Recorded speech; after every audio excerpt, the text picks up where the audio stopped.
কেমন আছেন আপনারা সবাই? আলহামদুলিল্লাহ আমি তো অনেক ভালো আছি। আজ হচ্ছে জুলাই মাসের 1 তারিখ। আমার পোশাক আশাক দেখে নিশ্চয়ই বুঝতেই পারছেন ওয়েদারের অবস্থা খুবই ওয়ার্স।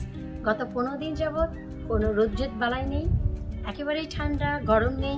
এই যে দেখুন, যার একটি ভিডিও অলরেডি আপনারা দেখেছেন, লাউ গাছ স্টিল থমকে আছে। যেহেতু জুলাই মাসের 1 তারিখ হয়ে গেছে, ভাবলাম আমার গাছের লাউগুলো এখন খাবারের উপযুক্ত হয়ে গেছে, আজ লাউ দুটি কাটবো। আর এত কষ্ট করে আপনাদেরকে নিয়েই এই গাছের ভিডিও আমি করেছি, লাউ কাটার সময় কেন নয়। চলুন আমরা কথা বলতে বলতে আমার কাছে দুটি লাউ আছে, তা কেটে নেব। অবশ্যই শেয়ার করব যে এই লাউ কাটার পর আজ এই দ্বিতীয় এবং তৃতীয় এবং চতুর্থ লাউ আমি কি দিয়ে খাচ্ছি।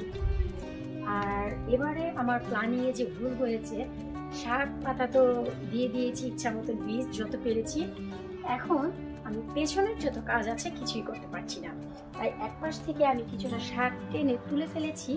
এতে যেন সুবিধা হয়, আমার স্টেপটি যেন আমি রাখতে পারি, তারপর যেন আমি যে কোনো কাজ করতে পারি। এই যে দেখুন যে আমার কতটা কষ্ট হচ্ছে। বিসমিল্লাহ বিসমিল্লাহির রহমানির রহিম। স্বাদের লাউ বানাইলো মরে দেবী। আমি দুটি লাউই কেটে নিচ্ছি, কারণ এখন যদি লাউ রেখে দেওয়া হয় লাউগুলো নষ্ট হয়ে যাবে।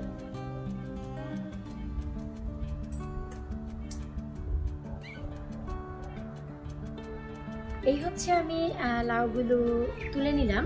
অনেকেই হয়তো ভাবছেন লাউগুলো বতি হয়ে গেছে, আসলে তা না। যখনই দেখবেন যে আপনার হাতের নখ লাউয়ের ভিতরে ঢুকছে আর ঠিক সেই জায়গা দিয়ে কিছুটা কষ বের হচ্ছে, তার মানে স্টিল লাউটি বতি আছে, স্টিল লাউটি কচিয়ে আছে। আর লাউয়ের গায়ের উপরে ছোট ছোট ছোট ছোট হেয়ার বাবলের মতো দেখা যাবে, চুলের মতো সাদা, তার মানে লাউটি কচি আছে। যখনই এটি বতি হয়ে যায়, এই যে উপরে ছোট ছোট ছোট ছোট সাদা যে লোমগুলো, এগুলো থাকে না। তো এই যে আমার লাউ দুটো, এই লাউ দুটো দিয়ে আমি যাই বানাই অবশ্যই আপনাদের সাথে শেয়ার করবো। চলুন লাউগুলো আমরা একটু কালেক্ট করি আর একটু রেখে আসি। এরপর এই তো লাউগুলোকে কেটে ভালো করে ধুয়ে নিয়ে আমি মশলার সাথে কষিয়ে নিয়েছি। আজ আমি মাছ দিয়ে এই লাউ রান্না করতে যাচ্ছি। এর আগে যেহেতু বোয়াল মাছ দিয়ে খেয়েছি, শোল মাছ দিয়ে খেয়েছি গাছের লাউ, আজ আমি দুটি লাউ কেটে দুটি লাউই এখানে নিয়ে নিয়েছি। আজ হচ্ছে মৃগেল মাছের সাথে খাচ্ছি। অবশ্যই আপনাদের জানাবো যে মৃগেল মাছের সাথে লাউটি কেমন হয়েছে। এখন আর কি করবো রে ভাই, মাছগুলো দিয়ে কভার দিয়ে ঢেকে স্লো আছে লাউ এবং মাছের ভিতরের যে রস তা একসাথে কম্বাইন হওয়া পর্যন্ত এটাকে রান্না করব। লাউ তরকারিতে দেওয়ার জন্য এই যে গার্ডেন থেকে এই মাত্র গিয়ে আমি আমার ফ্রেশ ধনিয়া পাতাগুলো তুলে নিয়ে এসেছি। আর এখন আসলে তোলারও সময় হয়ে গেছে। এত ধনিয়া পাতা যে কি করব আমি, তো আমি অনেকগুলো নিয়ে এসেছি। এই যে দেখুন, এখন কিন্তু ধনিয়া পাতায় ফুল আসা শুরু হয়েছে, সো এখনো বীজ হয়নি। তো এখনো পর্যন্ত এইগুলোর যে flavour out of this world. তো এই হচ্ছে আজকে আমি লাউ তরকারিতে ব্যবহার করব। ভাই রে ভাই, এত তো না, এখানে কিন্তু অনেক এসেছে। সীমিতই ব্যবহার করব, যতটুকু দেয়া যায় তার থেকে কিছুটা বেশি। এই তো মাছগুলো দেওয়ার পর মাঝপথে আমি বেশ কিছুটা টমেটো দিয়েছি, কাঁচামরিচ দিয়েছি, সাথে দিয়েছি ভাজা জিরার পাউডার। ভাইরে, লাউ তাতে কি হয়েছে, আমি তো রান্না করি রাজকীয় স্বাদে। আর এখন হচ্ছে দেব গার্ডেন থেকে আনা ফ্রেশ ধনিয়া পাতা, ভালো করে ধুয়ে কেটে পরিষ্কার করে অনেক কুচি করে কেটে নিয়েছি। লাউয়ে যদি ধনিয়া পাতা অনেক দেয়া যায়, ফ্লেভার কিন্তু অনেক চমৎকার আসে। আশা করে গৃহিণীরা আমরা তার সবাই কম বেশি জানি। এবার আর তেমন কোনো রান্না বান্না নেই। এই যে আলতো করে একটু প্রেস করে দিলাম, কভার দিয়ে ঢেকে ফ্লেভারটি অ্যাড হবে।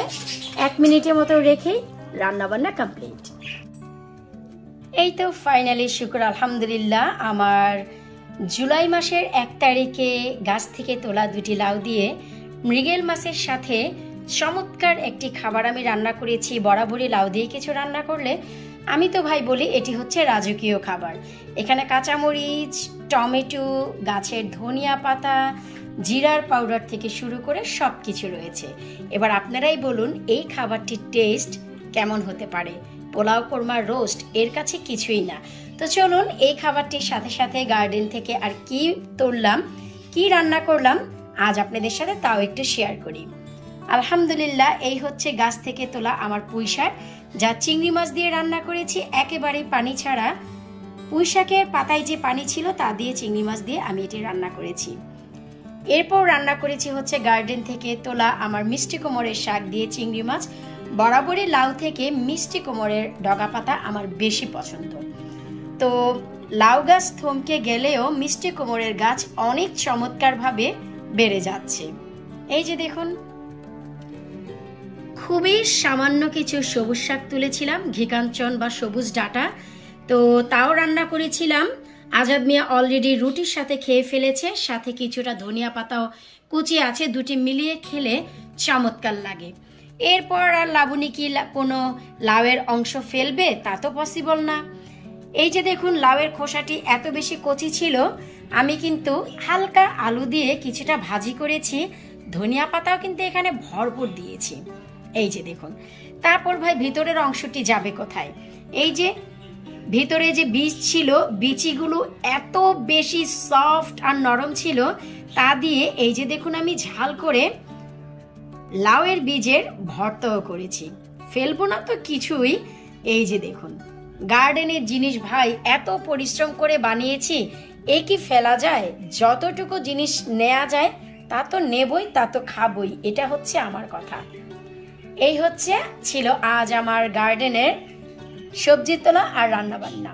কেমন হলো ভিডিওর নিচে কমেন্ট করতে একেবারেই ভুলবেন না। আপনাদের কমেন্টের আশায় থাকবো। কারা কারা গার্ডেনের সবজি ঠিক এভাবে মনের মাধুরী মিশিয়ে খান অবশ্যই জানাবেন। বিদায় নিচ্ছি আজকের মতো। আল্লাহ হাফিজ।